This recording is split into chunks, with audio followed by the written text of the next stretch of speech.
difficulty. And we're seeing they're poorly perfused and they're desaturating. We're giving them a lot of oxygen, obviously. You can see that, a lot of oxygen being given.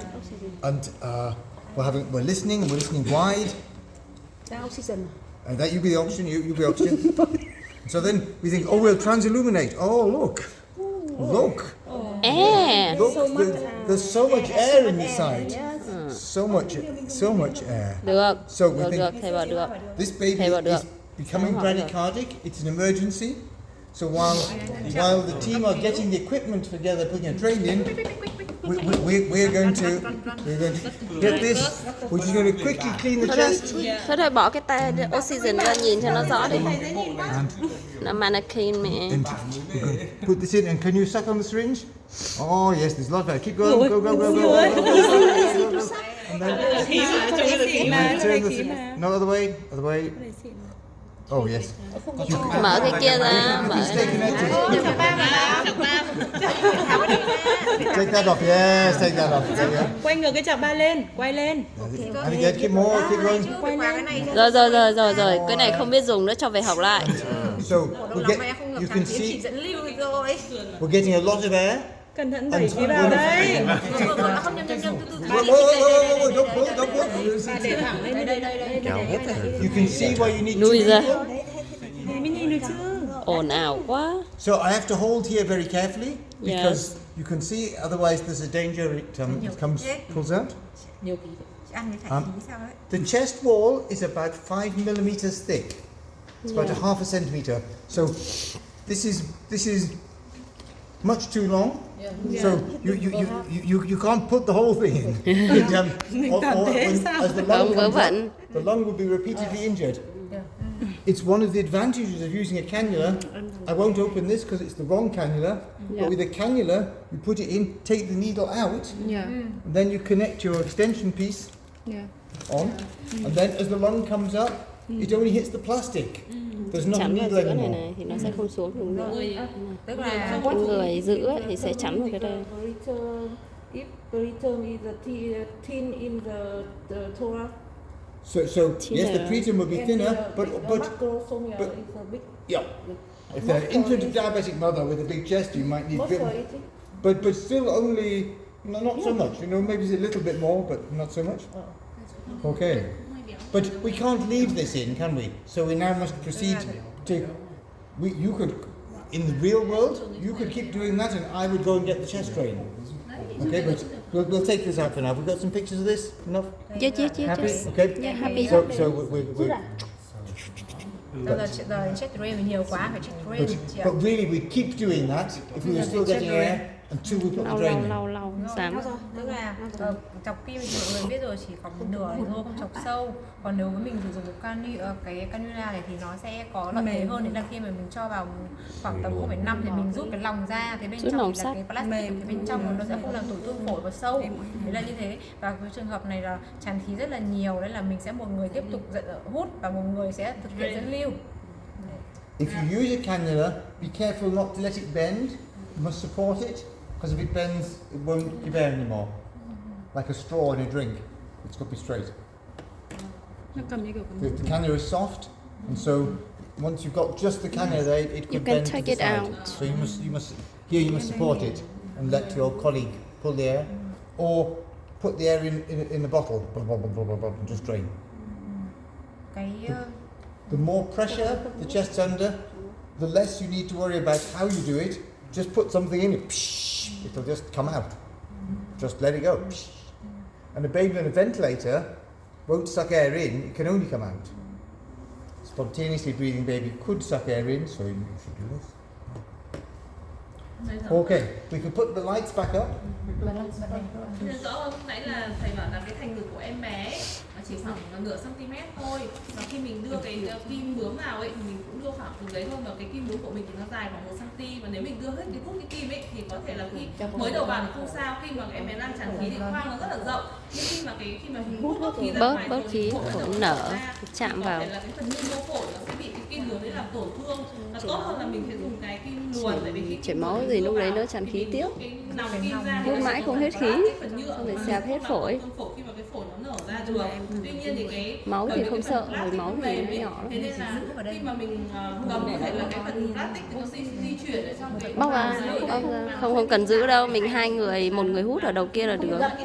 Luồn vào rồi thì mình cố định luôn ở đấy mà nhấn mạnh là khi mà mở mình ra. nó tràn khí đang rất là nặng, tình trạng rất là cấp cứu, mình không cần suy nghĩ nhiều, mình cứ cắm cái kim vào để cấp cứu em bé đã dẫn đi bệnh viện. Cái này cho mình thảo. Cái này cho mình thảo. Cần cầm bút. Vấn đề mình sẽ định làm gì thôi. I didn't want to waste it. Don't worry. So now you need the extension piece. If it's Đưa xuống. coming up, Đưa hay không, I'll put this đưa hay on. không thì tùy, cái này thì nó chỉ Yeah, là you là told us. Hold on. Put this on. Kim luồn anh hay dùng trong hút dịch không? không khí cũng được Do you want a mà. picture? If you're taking a picture, you better go to it. So, if we're making to chest drain now, I would start scrubbing and ask my assistant, you can still be my assistant, can you open my equipment? So I need the big instrument, this big tray. The small tray doesn't have this tray. Quay đi tao mỏi lắm. Lưng đấy thôi, nó không tính lưng như thế. This tray doesn't have the curved forceps that are easiest. Cái này So, đơn giản hơn. is it only got the straight forceps with the, like a needle holder? It's not so Không good. của mình tất đấy. So there's Sáng many phải đi things here we shopping don't trong need, khoa but we do need the curved forceps. I don't know whether you have a tray with just those. So I'm getting washed. So we get this out. Yeah, this and it's going to be sterile, but it's going to be quick. And I'm putting a gown on, full gown, and my gloves. So I'm now gown and gloves. Xé cho thầy cái So này. Don't have drain, check drain pneumothorax equipment. We use exploration. Yes, we can do that. We do. Sát trùng. We do good. Well done. Oh, well done. Okay, but now we will be doing this. And so in here, all you need is this. Cái gì nhỉ? We Consultant in and English. this for betadine. So we'll get some betadine. It's invisible betadine, special betadine. You can't see it. In there. Okay, and I need a tray. I've got a trolley, obviously. This is- Yes. I've cleaned my Yes. trolley. Like this. Okay, and I need a À scalpel. nhầm, ngược. None. Yep. Tôi sát khuẩn từ đây trước, tôi quên. Tôi nhầm. Tôi sát khuẩn hơi bị đúng đấy. Có mụ thu nhé. Careful here, so next time 5 cm Nách giữa nhỉ, không phải đúng nách trước đâu. Cả đường giữa đòn Cái con này nó 5 cm. It's better with a small one. If we had a small blade, this is very big. It's a wide blade. It's better with a thin the blade which is a small one. Yeah. But we Đấy, need của something. nhà mình đấy. Okay. Lấy tất rồi. We need a syringe and needle. This one. Đây có dao mà, đây có dao mà. Ra này chỉ dọc ra thôi. Cơm nữa sẽ có. Okay, and some gauze. Đúng rồi. trên đầu. Before you perform, can you check the drain?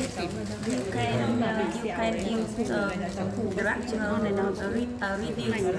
Yes, we're going to put lidocaine. Do you call it lidocaine? Lidocaine? Lidocaine. So we're going to get some lidocaine. Xịt. Wait. Ngon bổ. This one, lidocaine. The lidocaine. Thầy bảo là Pháp mà. A drain. Intubate đâu. Intubate chứ đâu, bởi vì là intubate chị sẽ không thể phát dương thì Mình sản thì khí nó cao hơn. mình thì luôn luôn là intubate xong mới xử lý. Thầy thì là But we don't need this bit. You say it's pretty well. Okay, and suture. Tổn thương mình tách các lớp cơ. Giống như thầy Ranga ngày trước thì And we will need that, but we'll do that later. First we'll get the drain in, and then we need a water seal and some water to make the Đúng water seal. rồi, nó mạnh tay We lắm. will need some tape. I'll show why in a minute. And we will have these at the end. Cái này dịch ra xong mình dùng cái I'm sorry, nong we'll cắt put cơ the tới màng phổi xong mới dùng cái Đúng rồi, dùng cái đây để tách. dùng chính cho cái chọc. Còn lúc cấp cứu rồi thì Cái buổi mà mình học So. LS, NLP người ta cũng dạy nhưng mà chỉ dạy những cái chữ hút thôi nhỉ, nó không dạy. Bởi vì người ta chỉ dạy xử lý ban đầu, cấp cứu ban đầu. trong cái đấy là chỉ xử lý cấp cứu ban đầu thôi. Thì cái đấy là lớp mình nhưng mà đang nhớ là học LS, NLP ấy, người ta Ồ, cũng dạy one more time. này rồi hút thì nhưng mà chỉ là Bởi vì lúc đấy là phóng sinh yêu đủ quá. Vớ vẩn, thầy sát khuẩn rộng đây, nếu không đặt được dưới thì đặt trên đấy. Chả biết cái gì là... But I'm being careful that baby's not lying in it. We must leave. No, it's okay. Yeah. And you could you hold the hand there? Yeah. So you can do it. So hold the hand out to the side like this. Bỏ cái tay này ra, để con quay. Chị giữ tay để nó không dậy. Chị giữ tay, không được giữ đầu. Chị dối người bây giờ. The problem that is very big, right? Must be for big babies. But ideally, have a smaller hole. The hole's a bit generous. The problem when you put this over, you lose where you are a little bit. So you have to be very careful. You remember where your landmarks are. Can make the hole smaller? Yes. With the clip. Yeah. Is that what you do? Yeah, Okay, we thank have you. many I've lost clips. my instruments now.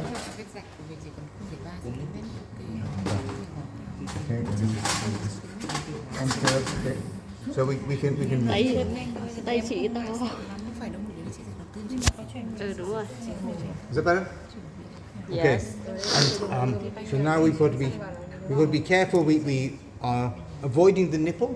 Yeah. Because we could cause lifelong damage if we go for the nipple. The nipple is usually about the right level, but more anterior. So we're going to go for the anterior axillary line, Yes. and we're going to try and count 4, 5. 4, 5. Between 4, 5. Có sẵn lỗ về rồi. Okay. So then, having identified the space, we're going to get some lidocaine, and we're going to. The baby could have some morphine if we've got a pump at the same time, but morphine will be slow. This will be quick. And so we're going to infiltrate into the skin.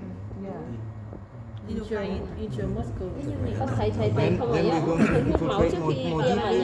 Thế bạn là mình có thể là cho mọng And then we're going to, we definitely got there, so we've gone as far in as we can. Okay? So then,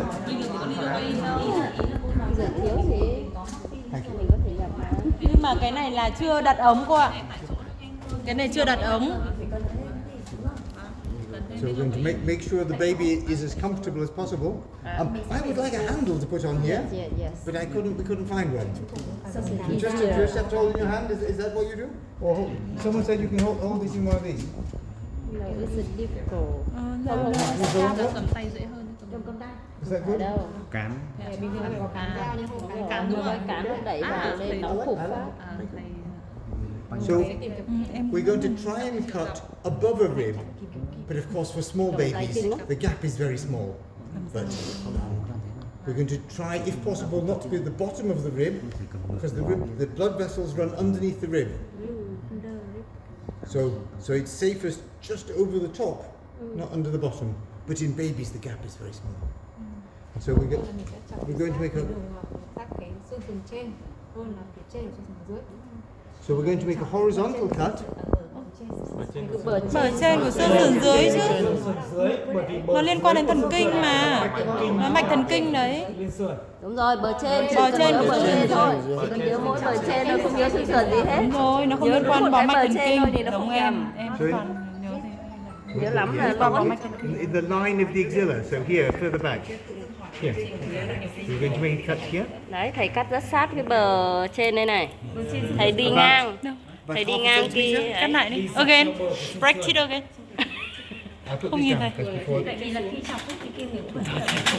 going to be careful not to cut our assistant. And then you Cắt need ngang the như curve. này này. Cắt ngang. The Chứ curve. không đẩy cái mũi lên trên xéo như này. Đi ngang. Mục đích là rạch da thôi. Đây là rạch da, xong thầy mới tách cơ bằng phanh mà. Đi sát luôn. We're going to open the cut by push and spread. Mở. Spread. And then the chest will bend in. You have to push quite hard. That's always quite uncomfortable. But it goes with a bit of a, so you've got to be ready so you don't go like this. That obviously will be a very bad thing. The heart is here going boom, boom, boom, boom, boom, boom, boom. So slowly spreading the muscle. So spreading the muscle, spreading the muscle. Not using that. Banh cái này dễ hơn. And then when you get through to the pleura, you come back and you Thầy get, Du là dạy chọc bằng you get Trocan. hold of this. Thầy không rút ra đâu, thầy chọc 1 cm trong thớt rồi mới rút. Tại vì đôi thầy cũng bảo là để cách bàn tay cắt ra một cái này So you could use that. Cũng tùy nhưng mà hơi thô bạo bạn. Có thể làm nhưng tôi thấy cái động tác đấy hơi thô bạo. Push that through, open and advance. How long? Đấy thì vừa nói khoảng How long? But it, not like that. Lèn thành ngực là lửa So cm. you want, so couplers are 2 centimeters perhaps? So that's, and if it's a tension pneumothorax, it's going to come out. Well, that's a good point. It's generally you want to try and go up because the air will, but if it's a big tension pneumothorax, it will go everywhere. Thông thường thì lên trên nhưng nếu mà nhiều thì And there was a study done where they asked doctors where they wanted it to go and then looked at the x-rays and there was no relationship whatsoever.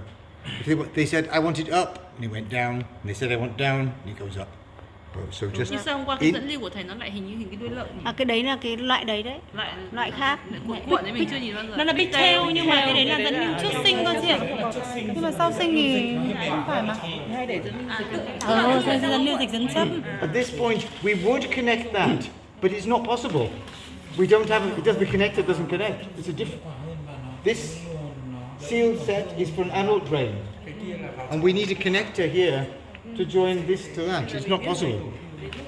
Because when you get the end of this, Dường như mình phải lấy cái đầu nối ở cái chỗ mấy cái dây, cái dụng cụ máy thở thừa ấy để mình nối cái này. Tí nữa mình về mình phải tìm xong mình cất cái đó đi. Đây mà This bộ is nào not- có mà. Thầy rút thẳng cái này ra, cầm cái này vào đây được không? Rút thẳng cái này ra.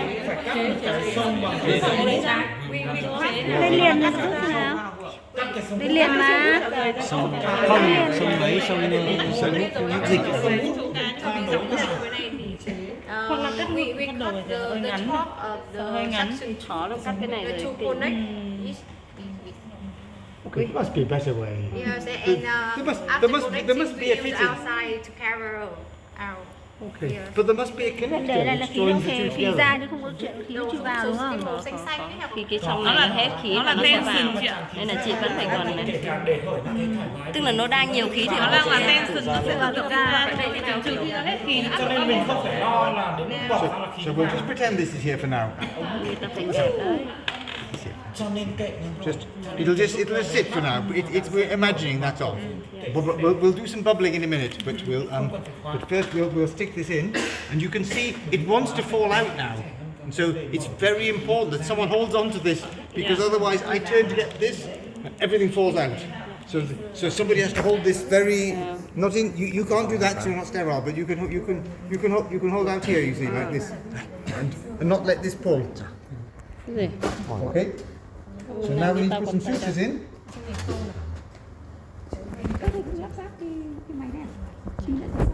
Cái đầu nối này nó bị không khớp chị ơi. nhưng mà sẽ phải lắp. Well, the good answer is this. I don't. Yeah, use that. That'd be better. Be careful. So I'm going to put 2 sutures in. One in you, Phải đằng one sau in của you. mannequin thì nó Kìa, thầy cái này mình... no. And so I'm going to put a Thầy có thể suture khâu vào tay mình. the lights up there, good. Through the top. bộ này á. Mới đét. I agree. Wait a minute. We'll change possibles. You think this is better? Yes. We have another one. That one. Easy, That's the easy. best one. Yeah, Yes. easy. Okay. That's the best one. Okay. Ý là mình The skin here is a bit tricky, but one suture here. Chị cho thầy tí đèn vào đấy đi. Điện thoại của chị à? So one suture above. Đây em quay lại rồi chị ạ. Được em cần cắt chỉ để đi cho nó ngắn đi cho em để biết dài. rồi, khi nào mà mổ thì em sẽ có em không À, chị lùi ra, chị lùi ra. online không có đèn không để xoay vào đây cho rõ. Khóa luôn à? Tôi thấy ông tôi thấy đây rất là So I don't go round. I don't. Để hạnh nó Some people think you need to go round the drain, but you get scissors. thông thường một số người thì hay làm là khâu quấn quanh cái đấy. Tôi đang nói thế để xem thì làm gì ạ? thật ra mục đích này chỉ là khâu chắc thôi mà. Thế nhưng mà đấy thì cũng Đấy hôm thì Dung cũng chỉ bảo là chỉ khâu như thế thôi chắc thôi để đến chỗ nó bị Bình tĩnh. Chỉ là khâu chắc thôi mà bà có thể Rồi, xem bước tiếp theo của thầy nào. Bình tĩnh, những bước chia tiền là phải từ từ. Đúng không? không chắc là chỉ không bị tuột đấy. Không là bị tuột. Up. khâu một cái trên một cái dưới đúng không chị? Đây. Một cái trên một cái dưới. Hay bảo là thỉnh thoảng có một số người thì cũng sẽ khâu vòng quanh cái chân dẫn lưu. Ok. Trên 90% là để cố định chắc. Cái thầy có đoạn offside để cố định chắc. Chú, ok. Đây là thống kê của bệnh viện y So just top to bottom, Yeah. both sides, above the drain, below the drain. Yeah. Is the idea? Bottom là mông, là cuối, điểm đầu, điểm cuối, top to bottom, top to toe. thôi con trai thì thôi của nhân con gái thì không. Tí nữa em khắc mô tả cho. Toàn khâu chữ không con gái khâu căn bản ra cho nhân. Cái đấy xong thì Ủa, cái này làm gì mà phải thẩm mỹ quá. Giờ lo gì về sau chỗ đấy là một cái hình Xăm. You can see I was never going to be a surgeon. cái trước là dùng kim bướm các kiểu đặt ở đâu khác. No. Để chị chờ. So where's our tube? Here. You could hold that steady just so it doesn't fall about. Okay. Okay. And then you could tie this. Come back out. Bit shorter. Yeah. Yep. So we could get this. vẫn tuột kìa. Không thể chưa buộc. Thì tại chị ạ. Tức là thầy để dài hai bên để thầy tí buộc chéo hai bên lại với nhau. Cái này là cái chỉ chờ. Chỉ chờ Để lúc sau mà rút ra thì thít nó lại. Thầy làm giống phẫu thuật viên đấy. Chỉ chờ. Không dễ mà easy mà. Không khó đâu, đoạn người ta tháo ra. Hút được. Luyến tay. Tight. Luyến tay to. Tay khỏe. Cường có hai mình bảo thầy giật thật mạnh vào. Xích cho phá. Chứ cần Anh cái đầu đánh hơn nào. điên à. Khả năng để đợi trên sau mới mổ. kia mà rồi cắt tóc mà. sau 90 ngày thì mình sẽ không vòng để ra. Thầy tay thầy vẫn không bị run nhỉ. But mostly we're going to. So that's the sutures are really to close the skin, not to hold the drain. Yeah. The drain is going to be held by the opside. Because you've got two of these. Khâu này chỉ là để đóng cái da thôi chứ không phải Nó chỉ chờ khi mình rút ra để mình. We might open up the hole. Rồi bà không nghe à? Cái khâu này của thầy này chỉ là để đóng cái da khi mà mình rút drain ra thôi, còn đâu để cố định cái này thì dùng offside. Đúng rồi, khi mà mình rút ra cái nó không tạo lỗ hổng, mình một người rút, một người thít cái chị này vào luôn. I'll not put the opside on because it'll make it more difficult for you to do it. But you put them like that. No. You can do it. But then you won't be able to put the drain in. Yeah. You can cut. It's so big. You can cut it or you both. Well, we could make two out of that. Từ để thầy làm. Okay. Chắc hay không là phụ thuộc vào cái da này, cái da mà mình clean lúc đấy là nó còn ướt hay không. Nếu mà càng khô thì ôi không phải thách, nhà giàu hút tương. Chó. What's this bit going to do? Oh, there's another one back here. Okay, I got it. There's two layers. Okay, I got it. I'm not familiar with this one. And so we're going to put this. Mẹ đã định khen rồi. Nhưng mà bây giờ mình Got all Ta those? dùng cho mình cái gọi là night wash, nếu mà bà dùng gọi là best wash. Best. không phải bát. No. Bát Uột. This is going to go like Yeah, this. nên luôn. Up, up, up. Thầy dán hai bên như là dán rốn ngày xưa ấy. Thầy dán hai hình chữ H. Thầy dán chữ H ấy. Thầy dán hình chữ H. Get all our strings to come in. Tuột chắc. Cứ để yên đấy. So they're all inside. Hai thì còn học hành vớ vẩn. Get another one. Mất thời gian nhiều ấy. And it's going to come from this side. Kéo thử là biết. Thôi nhưng mà cháu chị sẽ hy sinh cho nó một cái sẹo. The Bọn strings này in. nó không muốn học cái gì gọi là perfect cả. Không em không cần phải chờ chữ U em không muốn tập chữ Anh này nữa ai làm thế? Yeah. We're losing out. This one. You can come straight through the middle, straight like that. Đúng rồi, giống cố định rốn ngày xưa ấy. Bây giờ cũng thế nhá, em bắt chậm rãi. Kệ người ta đi. And another one take off here. This one. From this side. Đọc hết cả sách vì chả đọc chữ U. Oh, we've made a mess the opsides. He's done it wrong. Yeah. Come. Chặt đấy. There we Thấy go. cố định đẹp đấy. Sort of like that. And then these ones come off somehow. These bits come off. Chặt này, offside hai bên nó chặt rồi. Đúng rồi. This way. Thì được chỉ chờ cơ. Bây giờ chị không biết làm đấy. Cái chỉ trời lúc rút ra thì Chị thật đi xong sau này em phá offside. Làm cái chỉ sườn này lúc góc offside ra không góc nào It's tricky. dính hết vào cái offside. Tí thử xem nào, tí thầy bóc ra. Tôi lại các má nhỏ một tí nước vào đây. So we can Thì nó sẽ chỉ đi offside thôi. Thì thử rút ra xem một hold it off now. Ui chặt lắm. Wow. Dr. Chris, how good are you? Okay. And then. And now usually we find we've got a problem. How do we get this off? We're now stuck. Oh, pinker. We've now threaded this onto here.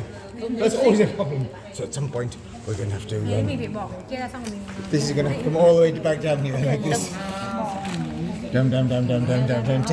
And then we'll clamp this. Phải cố định xong cái gì. Đẹp chưa?